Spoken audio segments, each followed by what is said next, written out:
ఏదైనా మీ ఇద్దరి మధ్య ఆ సంభాషణలు నడుస్తాయా? ఏదైనా ఒక కొత్త scheme తీసుకురావాలనుకున్నప్పుడు?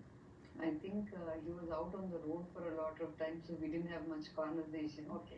But one thing I do remember is ఒకసారి he was telling me that mostly he was thinking because ఓదార్పు యాత్రలో he went and met a lot of poor houses.